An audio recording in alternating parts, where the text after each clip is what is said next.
পাঁচবিল cooking থেকে আপনাদের স্বাগত। আজকে আমি মুরগি মাংস রান্না করব। মুরগি মাংসটা একটু অন্যরকম ভাবে রান্না করব। আর বাইরে প্রচন্ড মেঘ উঠছে, প্রচুর বৃষ্টি হচ্ছে, এই জন্য আপনাদের শুনতে হয়তো একটু অসুবিধা হবে। আমি উনুনে কড়াইটা বসিয়ে নিয়েছি, কড়াইতে একটু তেল দিয়ে দিচ্ছি।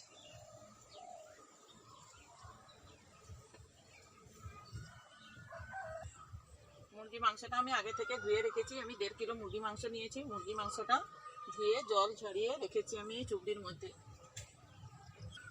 তেলের মধ্যে আমি একটু নুন দিয়ে দিচ্ছি সামান্য পরিমাণ,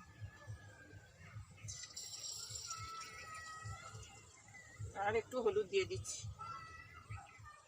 এবার আমি আলুগুলোকে এইভাবে কেটে নিয়েছি, আলুগুলোকে ভেজে নেব আমি এই তেলের মধ্যে দিয়ে।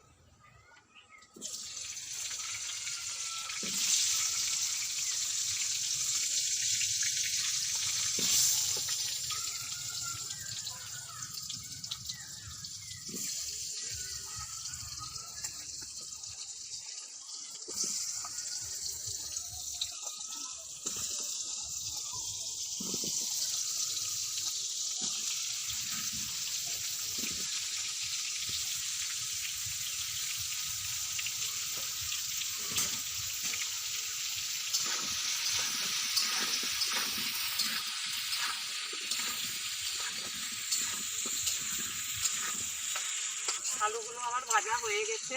এবার আলুগুলোকে আমি তুলে নেবো। এইভাবে আলুগুলোকে ভেজে নিয়েছি, দেখুন হয়ে গেছে।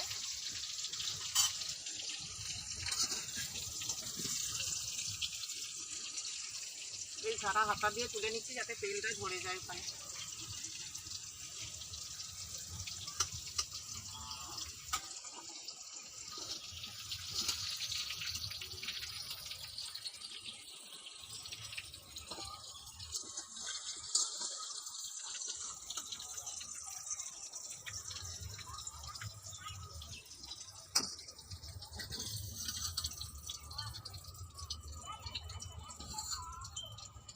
এই তেলের মধ্যে আমি মাংসগুলো দিয়ে একটু ভেজে নেব।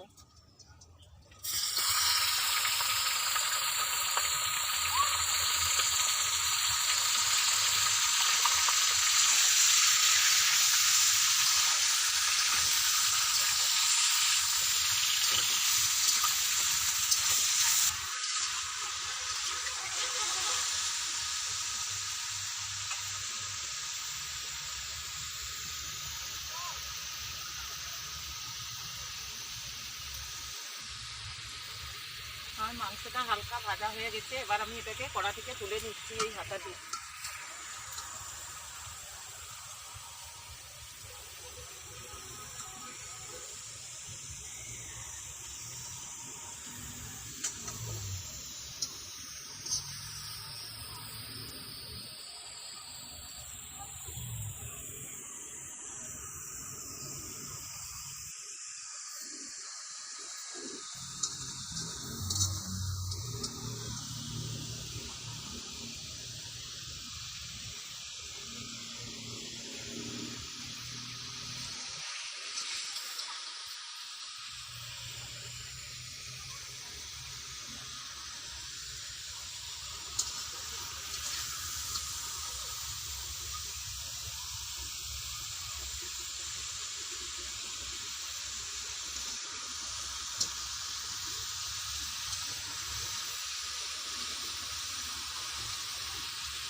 এই দেখুন এখানে তেল একটু আছে, আর এতে মাংসের রসটাও বেরিয়ে গেছে।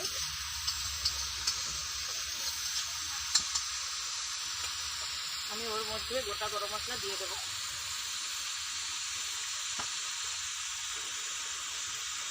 একটা শুকনো লঙ্কা, 2টো তেজপাতা, 3টে এলাচ, দারুচিনি আর লবঙ্গ দিয়ে দিচ্ছি এর মধ্যে।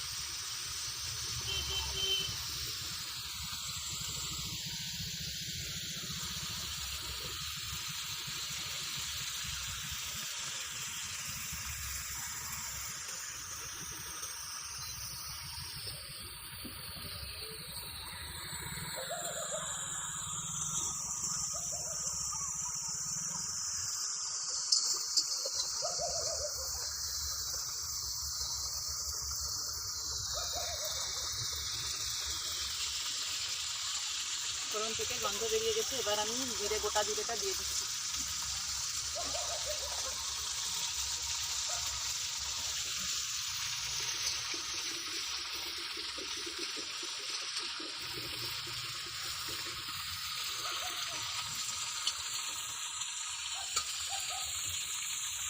এবার আমি ওই তেলের মধ্যে এভাবে ছোটো ছোটো করে পেঁয়াজ কেটে রেখেছিলাম সেটা দিয়ে দিচ্ছি।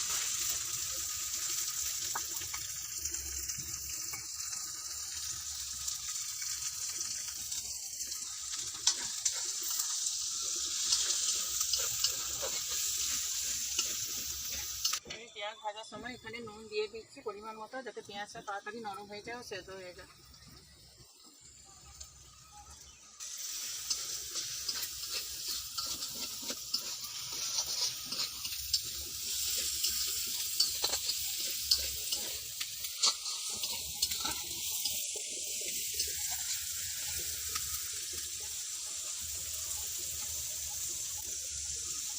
পেঁয়াজটা ভাজা হতে হতে আমি এর মধ্যে কিছু মশলা মাখিয়ে নিচ্ছি।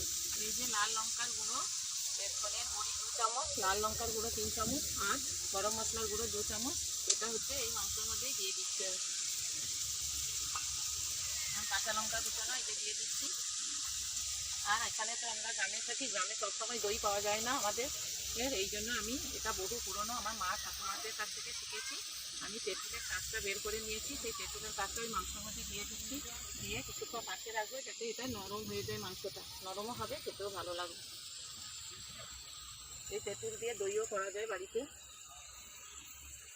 দিয়ে এবার এটা মাখিয়ে রেখে দেবো 10 মিনিট আমি।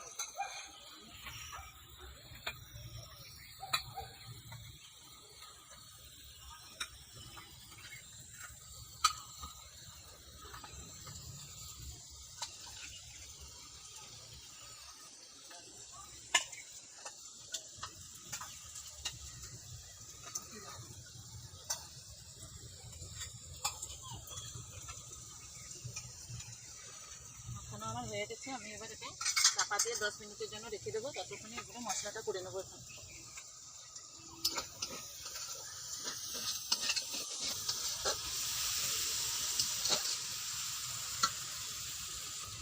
পেঁয়াজটা মোটামুটি ভাজা হয়ে গেছে, এবার আমি আদা রসুন বাটাটা দিয়ে দিচ্ছি ওর মধ্যে।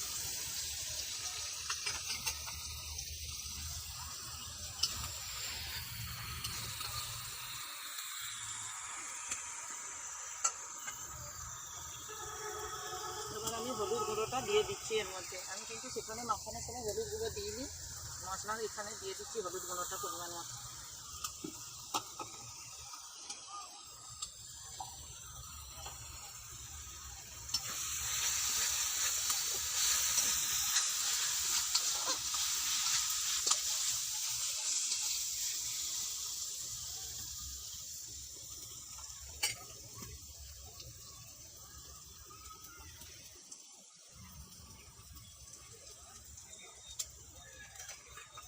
মশলাটা আমার ভাজা হয়ে গেছে, মশলা থেকে তেল ছেড়ে দিয়েছে, আমি আলুগুলো দিয়ে দিচ্ছি ওর মধ্যে।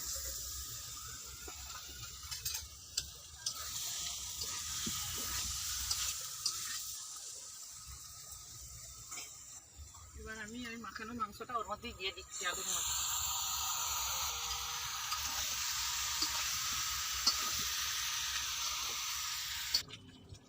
বন্ধুরা আলুও সেদ্ধ হয়ে গেছে আর মাংসও সেদ্ধ হয়ে গেছে। বন্ধুরা আমার রান্নাটা হয়ে গেছে, আমি কিন্তু এতে জল দিইনি, যেই মাংস থেকে জল বেরিয়েছিল সেই জলেই রান্নাটা করেছি।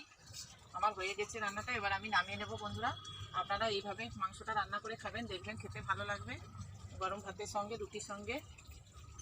আমাদের চ্যানেলে প্রতিদিনের রান্নাবান্না যদি আপনাদের ভালো লেগে থাকে আপনারা লাইক শেয়ার ও সাবস্ক্রাইব করবেন।